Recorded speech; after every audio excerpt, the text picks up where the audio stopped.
నెల్లూరు జిల్లా మండల కేంద్రమైన అల్లూరు ఇరిగేషన్ కార్యాలయం ఎదురుగా ఉన్న పంచాయతీ స్థలాన్ని స్థానికులు కొందరు కబ్జాకు ప్రయత్నించారు.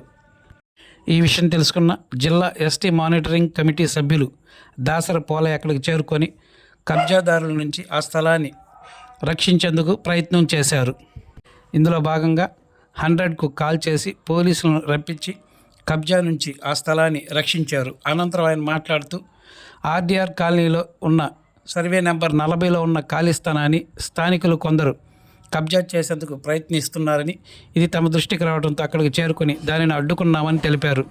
గతంలోనే ఈ స్థలాన్ని కబ్జా చేసేందుకు ప్రయత్నిస్తున్నారని తమ దృష్టికి రావడంతో దీనిపై నగర పంచాయతీ అధికారులకు ఫిర్యాదు చేసినా స్పందించలేదని, త్వరలోనే దీన్ని కలెక్టర్కి నివేదించి ఫిర్యాదు చేస్తామని ఆయన తెలిపారు. అందరికీ నమస్కారం. నా పేరు దాసర పోలయ్య. నేను నెల్లూరు జిల్లా బిజినెస్ మానిటరింగ్ కమిటీ నెంబర్లో వార్డు నెంబర్లో పనిచేస్తున్నా మరియు జనసేన జిల్లా ఎస్టీ నాయకుడిగా పనిచేస్తున్నా మరియు స్టేట్ గిరిజన విద్యా చైతన్యంలో యానాదులో మేము పనిచేస్తున్నాం. ముఖ్యంగా ఏంటంటే ఆర్డీఆర్ కాలనీకి సంబంధించిన సర్వే నెంబరు 41లో గతంలో నేను 2024లో కలెక్టర్ గారికి ఇచ్చిన అర్జీ ప్రకారము వారు అడిగినప్పుడు, సార్ మేము గిరిజనులకి కమిటీలు కట్టిస్తాము, అది కాక మేము వాటర్ ప్లాంట్ ప్యూరిఫైడ్ వాటర్ పెట్టేస్తాం సార్ అని చెప్పి అడిగింది జరిగింది. మరియు ఒకరోజు మేము ఏమిరెడ్డి ప్రశాంతి మేడం దగ్గరికి వెళ్ళి మా గిరిజన సమస్యల గురించి చెప్పినప్పుడు, ఎక్కడైనా సరే ఏమిరెడ్డి చేత నీకు వాటర్ ప్లాంట్ పెట్టిస్తాను చెప్పడం జరిగింది. మరియు ఈరోజు ఒక వారం క్రితం నుంచి ఇక్కడ అక్రమాలకు గురైన రోడ్డు మరియు ఆల్రెడీ నేను నగర పంచాయతీకి కానీ ఎంఆర్ఓకి కానీ ఎంపీడీఓ గారికి ఇచ్చిన మెమోరాండం నా దగ్గర ఉంది. ఆల్రెడీ నేను దీన్ని మా గిరిజనులకు కేటాయించాలా అని చెప్పడం జరిగింది. మరియు ఇది ఖాళీ స్థలం అయిపోయినా ఏం చేస్తా ఉన్నారు. ఇంకోటి ఏంటంటే మాకు గిరిజన కోఆపరేటివ్ సొసైటీ ఒకటి ఉంది. వాళ్ళు ఏం చెప్పారంటే నేను నాకు వచ్చిన ఇన్ఫర్మేషన్ ప్రకారము, అయ్యా రోడ్డు పక్కన పంచాయతీ కానీ R&B స్థలం కానీ ఉంటే మీరు టీ పెట్టుకోవడానికి గిరిజనులకి అరకు నుంచి మేము టీ తెచ్చి మీకు అంగళ్ళు పెట్టిస్తాము, దీన్ని డెవలప్మెంట్ చేస్తామని జరిగింది. ఈ విషయమై నేను ఆల్రెడీ ఇంతకుముందు కూడా నేను కలెక్టర్కి చెప్పాను. వాళ్ళు కూడా ఛాలెంజ్ చేశారు.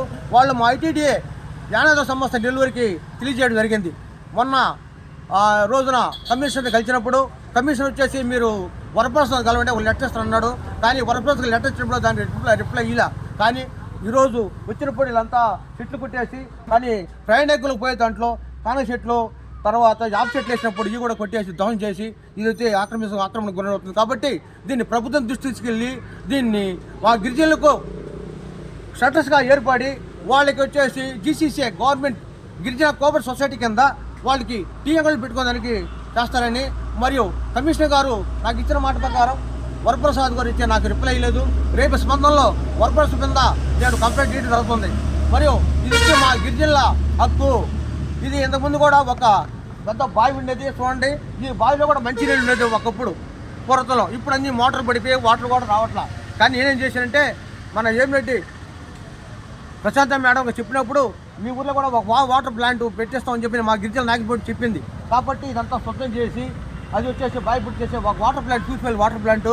మరియు ఈ రోడ్డు పక్కనే గిరిజనులకు GCC అంటే గిరిజన కోఆపరేటివ్ సొసైటీ తరఫున అరకు టీ తెచ్చే ఇక్కడ నేను పెడతాను. ఎంఆర్ ఆఫీస్ ఉంది కాబట్టి దీనికి అందరూ గ్రాంట్ చేశారు. ఇది మా స్పెషల్ రిపోర్టు. కానీ ఇదేంటంటే ఇది మాకు కమిషన్ ఉన్నాడు మాకు విజయవాడలో ఎస్టీ కమిషను ఆయన తీసుకెళ్తాను, నేషనల్ కమిషన్ ఆఫ్ న్యూఢిల్లీకి తీసుకెళ్తాను. ఇది అక్రమాలకు గురైతే కాబట్టి దీన్ని ఎవరు ఆక్రమించకుండా నేను 100కి ఫోన్ చేసినప్పుడు పోలీసు గారు వచ్చారు. కాబట్టి రేపు దీన్ని SP దృష్టికి తీసుకెళ్తాను మరియు కలెక్టర్ గారు తీసుకెళ్తానని నేను తెలియజేస్తున్నాను. మరిన్ని తాజా వార్తలు ఎప్పటికప్పుడు తెలుసుకునేందుకు మన గ్లోబల్ న్యూస్ లోకల్ టీవీని సబ్స్క్రైబ్ చేసుకొని లైక్ చేసి కామెంట్ చేయండి.